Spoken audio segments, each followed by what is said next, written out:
The screen of my phone lit up with a security alert just as I was scrolling through a recipe for smoked ribs. I tapped the notification, expecting a stray cat or a gust of wind tripping the motion sensor. Instead, I saw a live feed of my locked garage, door ajar, and a woman in designer workout gear rifling through my tools.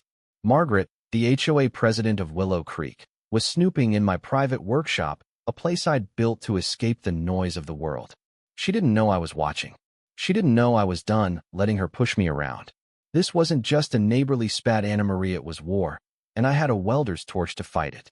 My name's Tom Hargrove, a retired structural engineer who traded city skylines for the quiet of Willow Creek, a suburban enclave in upstate New York. I bought a corner lot with a sprawling driveway and a detached garage perfect for my metalworking hobby. After decades of deadlines and blueprints, I wanted peace, a place to craft custom gates and sculptures without a boss breathing down my neck. But Margaret Dawson had other plans. From the moment I moved in, she decided I was a problem. My property wasn't even part of the HOA deed, predated their charter, but that didn't stop her from trying to rope me in. 2 days after I unpacked, Margaret showed up at my door, clipboard in hand, her sharp perfume cutting through the morning air. "You'll need to remove that sign," she said, pointing to a small plaque by my mailbox advertising my side hustle, custom metalwork. I explained, politely, that my land wasn't under HOA rules. Her lips curled into a smile that wasn't a smile. "We'll see about that," she said, and walked off. That was the start. Petitions appeared in neighbors' mailboxes. Complaints about industrial activity flooded the county office. She even reported my metal eagle sculpture as a public nuisance because it glinted too much in the sun.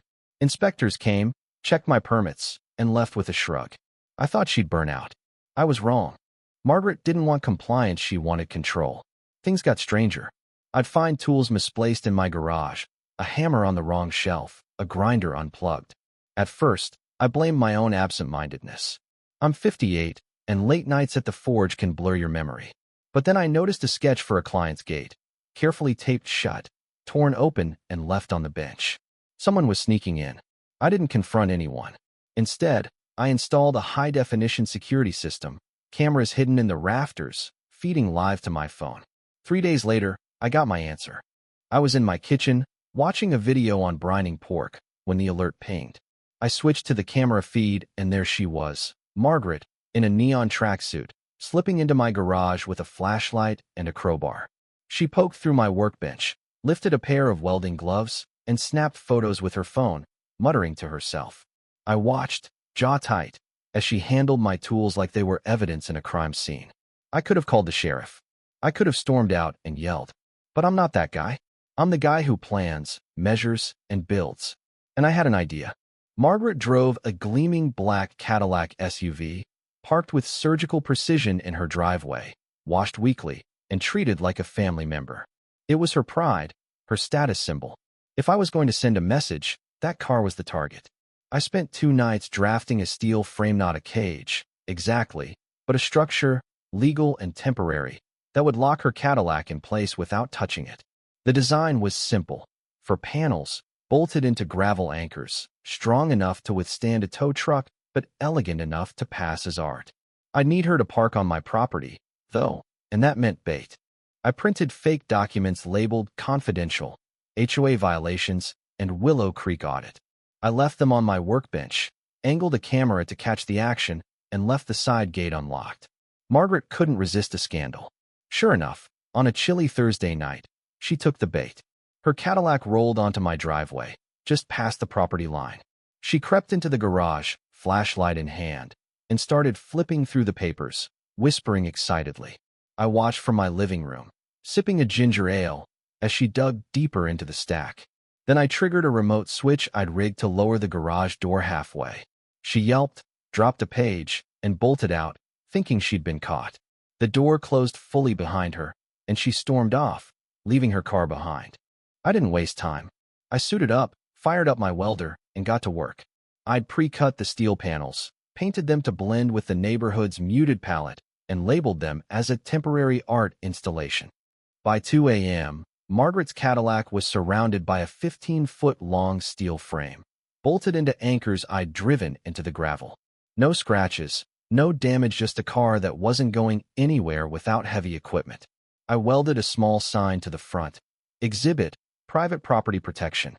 Trespassers noticed. Then I went to bed. By sunrise, Willow Creek was buzzing. Neighbors slowed their cars to gape. Kids on bikes snapped photos. A jogger stopped, laughed, and posted it to the neighborhood Facebook group. I sat on my porch with coffee, watching the show. Margaret didn't appear until 9:30, striding down the street in a white blazer, phone already recording. When she saw her car, she froze, then let out a scream that startled a flock of sparrows. "This is vandalism," she shouted, marching up my driveway. I pointed to the property line marker, a brass stake in the ground, and the camera above my garage. "Want to see the footage of you breaking in?" I asked. Her face went red, but she didn't answer. Instead, she threatened to call the police and stormed off, vowing I'd pay for this. The cops came an hour later, but it was Deputy Carl, a guy I'd helped weld a trailer hitch for last summer. I showed him the footage of Margaret's break-in, explained the structure was on my land, and pointed out her car was untouched. He chuckled, told Margaret she was lucky I hadn't pressed charges, and left with a wave. The HOA board showed up next, Ellen and Mike, both looking like they'd rather be anywhere else. I played the video again. Ellen sighed, rubbing her eyes. Mike just shook his head and said, "Margaret, you're on your own." They confirmed my property wasn't under HOA rules and left her fuming. By noon, I'd uploaded the footage to a local Reddit thread. "HOA boss broke into my garage, so I built this." It hit 60,000 views in hours. Comments poured in, calling it the Cadillac Corral. Memes spread like wildfire. A news blog picked it up, dubbing it the Great Willow Creek Standoff. Margaret, meanwhile, paced in front of the frame, yelling into her phone about lawsuits. Teenagers rode by, joking it was a new modern art piece.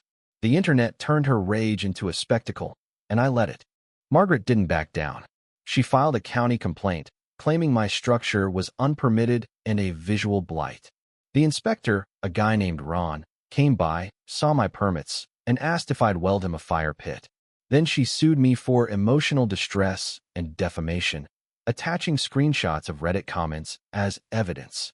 My lawyer, an old college buddy named Jeff, laughed for 5 minutes straight before drafting a response. He warned her I could countersue for trespassing.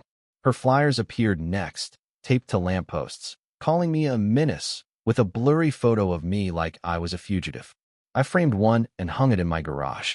The tide turned at the HOA's emergency meeting. Neighbors packed the community center, fed up with Margaret's reign.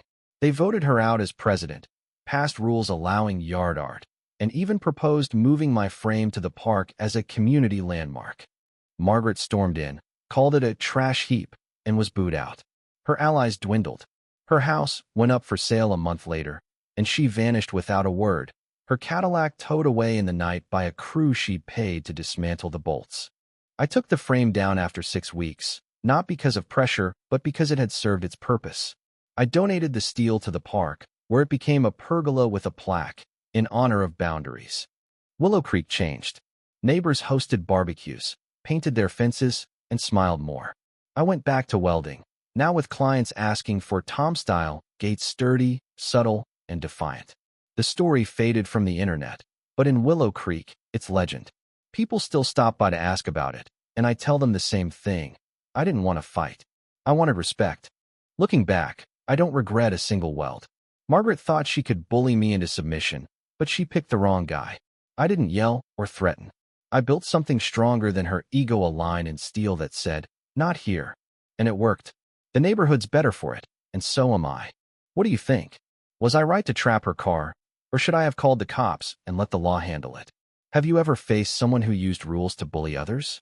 Share your thoughts in the comments below. Let's talk about standing up to injustice and where you draw the line.